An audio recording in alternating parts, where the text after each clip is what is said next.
Thank you. In an ongoing situation tonight, the Kalamazoo Gospel Ministries says it's going to limit its number of emergency shelter beds. And the nonprofit hopes that this will encourage more people to work toward a long-term solution. News Channel 3's Mackenzie Decker has more. One thing to note about the ministries is they offer two kinds of beds, one being for emergency shelter and the other for programming. So when it comes to limiting those emergency stays, leaders are hoping to encourage more long-term solutions. Long dedicated to serving those experiencing homelessness, abuse, and addiction in our community, the Kalamazoo Gospel Ministries is gearing up for a big change. We've had to make some difficult decisions to be able to properly help the folks that are coming to us in need. While the ministries will continue operating with a total capacity of more than 400 beds, the nonprofit will be limiting their emergency shelter beds beginning October 6th.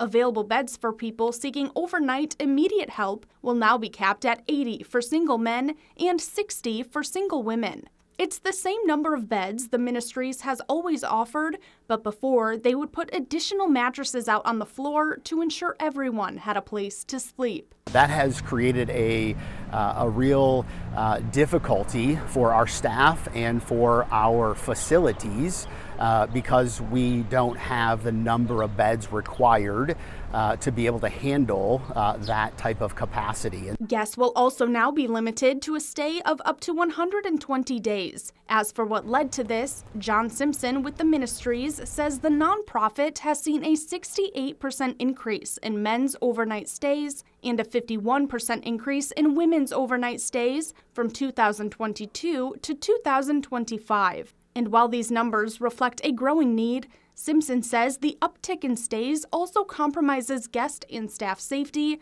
and quality of care. We need to be able to have conversations. We need to be able to spend time with people. And when you have 200 guests to a small staff, you just can't invest in that kind of way. And so instead, by limiting these emergency stays, Simpson hopes to encourage more people to take advantage of their program, helping people reach goals for things like housing, jobs, and sober living, thought to be the true path to long-term change. I'm seeing some of the same faces over the last 12 years. We want to help them once and for all. We believe that programming, identifying the root causes, is really what the answer of that is.